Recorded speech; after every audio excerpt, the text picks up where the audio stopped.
Hi friends, నేను మీ Suresh తరువు, forensic గురువు. ఈరోజు మనం ఫోరెన్సిక్ సైన్స్ ల్యాబొరేటరీలో ముఖ్యమైన విభాగం ఫోరెన్సిక్ టాక్సికాలజీ విభాగం గురించి చర్చించబోతున్నాం. ఫోరెన్సిక్ టాక్సికాలజీ అనే దానిలో టాక్సికాలజీ అంటే study of poisons, forensic toxicology అంటే నేర స్థలానికి సంబంధించినటువంటి విషాలు మొదలైన పదార్థాల గురించి అధ్యయనం చేసే శాస్త్రాన్ని ఫోరెన్సిక్ టాక్సికాలజీ అంటారు. ఈ ఫోరెన్సిక్ టాక్సికాలజీ విభాగంలోని శాస్త్రవేత్తలు నేర స్థలంలో సేకరించినటువంటి వివిధ భౌతిక సాక్ష్యాధారాల నుంచి విషాలను, దానికి సంబంధించిన వాటిని పరీక్షిస్తారు. మనము ఈ విషయాల గురించి చారిత్రాత్మక విషయాలను పరీక్షించినట్లయితే సోక్రటీస్ ఒక గ్రేట్ ఫిలాసఫర్ ని పాయిజన్ ఇచ్చి చంపబడ్డాడు. ఈ పాయిజన్ లో హెమ్లాక్ అనే ప్లాంట్ పాయిజన్ ఉన్నట్టుగా కనిపెట్టడం జరిగింది. అదే విధంగా క్లియోపాట్రా అనే ఈజిప్ట్ క్వీన్ ని విషాన్ని ఇచ్చి చంపారు. దీనిలో ఈమెకు పాము చేత కాటు వేయించుకొని ఆమె చనిపోవడం జరిగింది. ఈ విధంగా విషాల మూలాలు మన చారిత్రక విషయాల్లో ఎన్నో ఉన్నాయి. Mathieu Orfila, the father of toxicology, ఈయన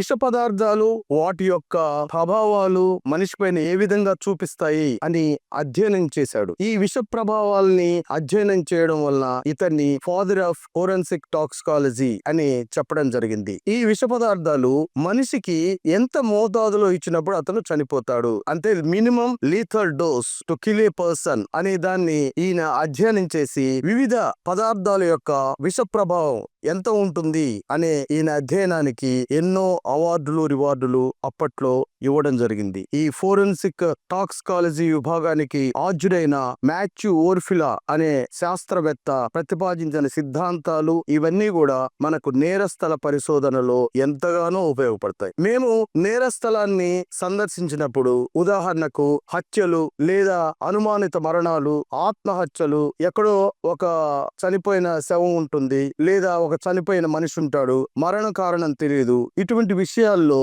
ఈ విషాన్ని తాగి చనిపోయాడా లేకుంటే సాధారణ మరణమా అనేది దర్యాప్తు అధికారికి ఒక ప్రశ్నగా ఉంటుంది. నేను హైదరాబాద్ సిటీ పోలీస్ లో క్లూస్ టీమ్ విభాగంలో పనిచేసేటప్పుడు ఎన్నో మర్డర్లకు సంబంధించిన విషయాల్లో, ఆత్మహత్యలు, అనుమానిత మరణాలు మొదలైన కేసెస్ లో నేను నేర స్థలాలని పరిశోధించడం జరిగింది. ఈ నేర స్థలాల్లో ముఖ్యంగా మరణ కారణాన్ని తెలుసుకోవడంలో దర్యాప్తులో ముఖ్యంగా భాగం కాబట్టి నేర స్థలంలో ఉన్నటువంటి ఈ యొక్క శవం పడిన విధానం ని బట్టి అతను ఏమైనా నురుగు ఏదైనా నోట్లో నుంచి కారిందా, లేకుంటే పక్కన ఎటువంటి విష పదార్థాలు ఏమన్నా ఉన్నాయా, టాబ్లెట్స్ వంటివి ఏమన్నా ఉన్నాయా, ఇటువంటివన్నీ కూడా నేర స్థలాన్ని మొదట పరిశీలించడం జరుగుతుంది. ఇలా పరిశీలించిన తర్వాత నేర స్థలంలో ఏవైనా అనుమానితంగా ఉన్నటువంటి తినిన పదార్థాలు, వామిటింగ్స్ లేదా టాబ్లెట్స్, స్ట్రిప్స్ ఇటువంటి ఉన్నప్పుడు వాటిని భౌతిక సాక్ష్యాధారాలుగా సేకరించి మన ఫోరెన్సిక్ సైన్స్ ల్యాబొరేటరీకి దర్యాప్తు అధికారి ద్వారా వీటిని పరీక్షల నిమిత్తం పంపించడం జరుగుతుంది.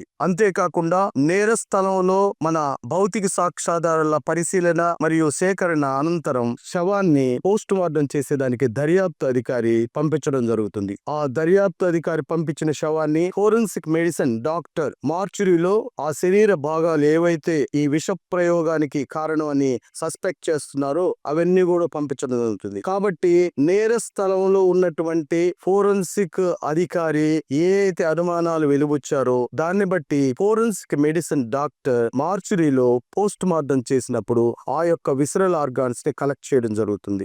సాధారణంగా ఇటువంటి మార్చురీల్లో విష ప్రయోగాల గురించి తెలుసుకోవడానికి స్టమక్, ఇంటెస్టైన్, లివర్, కిడ్నీ మరియు శాంపిల్ సలైన్ ని ఫోరెన్సిక్ ల్యాబొరేటరీకి పంపించడం జరుగుతుంది. ఒకవేళ మరణ కారణం ఆల్కహాల్ వల్ల అయితే వీటన్నిటితో పాటు రక్తాన్ని కూడా పంపించడం జరుగుతుంది. ఒకవేళ మెటాలిక్ పాయిజన్స్ వంటి ఉన్నట్లయితే మెటాలిక్ పాయిజన్స్ కోసం వెంట్రుకలు, గోర్లు వంటి భౌతిక సాక్ష్యాధారాలని పంపించడం జరుగుతుంది. కొన్ని కేసుల్లో ఈ యొక్క మరణ కారణం తెలుసుకోవడం కొంచెం సులువుగా ఉంటుంది. కొన్ని కేసెస్ లో మరణ కారణం తెలుసుకోవడం చాలా క్లిష్టంగా ఉంటుంది. ఎవరైనా చనిపోవాలని ప్రయత్నించి విష పదార్థాలని తీసుకున్నట్లయితే అవి ఎటువంటి ప్రభావాన్ని శరీరం మీద చూపిస్తాయి అనే దాన్ని బట్టి మనం నేర స్థలంలో ఉన్నటువంటి ఆధారాలను వెతకవలసిన సందర్భాలు కూడా ఉంటాయి. ఒకవేళ విషాన్ని తీసుకున్నట్లయితే అవి న్యూరోటాక్సిన్స్ అంటే మెదడు మీద ప్రభావాన్ని చూపిస్తున్నాయా, లేక గుండె మీద ప్రభావాన్ని చూపిస్తున్నాయా, లేక వెన్నెముక మీద ప్రభావాన్ని చూపిస్తున్నాయా, ఊపిరితిత్తుల మీద ప్రభావాన్ని చూపిస్తున్నాయా, లేక కడుపు ఇవన్నీ తిప్పినట్టుగా ఎవరైనా వాంతులు ఏమన్నా చేసుకున్నారా, నేర స్థలంలో తినగా అంటే పాయిజన్ దేంట్లో ఆహార పదార్థాల్లో కలుపుకోవడం, లేదా లిక్విడ్స్ లో కలుపుకోవడం, లేదా ఆల్కహాల్ లో కలుపుకోవడం, ఈ విధంగా తాగిన తర్వాత మిగిలిపోయినటువంటి విష పదార్థాలని ఎంతో జాగ్రత్తగా ఈ నేర స్థలంలోంచి సేకరించి దర్యాప్తు కోసం ఫోరెన్సిక్ ల్యాబొరేటరీకి పంపించడం జరుగుతుంది. ఈ యొక్క విష పదార్థాలు నేర స్థలంలో సేకరించినవి దర్యాప్తుకు ఎంతగానో ఉపయోగపడతాయి. నేర స్థలంలో ఒక్కోసారి కొరోజివ్ పాయిజన్స్ అంటే యాసిడ్స్ లేదా బేసెస్ వంటి విష పదార్థాలు కూడా ఉంటాయి. ఎందుకంటే చనిపోవాలని నిర్ణయించుకున్నప్పుడు సాధారణంగా ఇంటిలో దొరికేటువంటి పదార్థాల్లో ఈ యాసిడ్ ముఖ్యమైనది. అంతేకాకుండా తలకి వేసుకునే రంగులు లేదా ఎక్కువ మోతాదులో టాబ్లెట్స్ ని కూడా ఉపయోగిస్తారు. అంతేకాకుండా ఇంటి చుట్టుపక్కల దొరికేటువంటి ప్లాంట్స్ అటువంటి వాటిలో విష పదార్థాలైనటువంటి గన్నేరు, ఉమ్మెత్త వంటి ప్లాంట్ పాయిజన్స్, హెమ్లాక్ వంటి ప్లాంట్ పాయిజన్స్ ఇటువంటివన్నీ కూడా నేర స్థలాల్లో వాటికి సంబంధించినవి ఏమన్నా దొరికితే వాటిని సేకరించాలి. అదే విధంగా మెటాలిక్ పాయిజన్స్,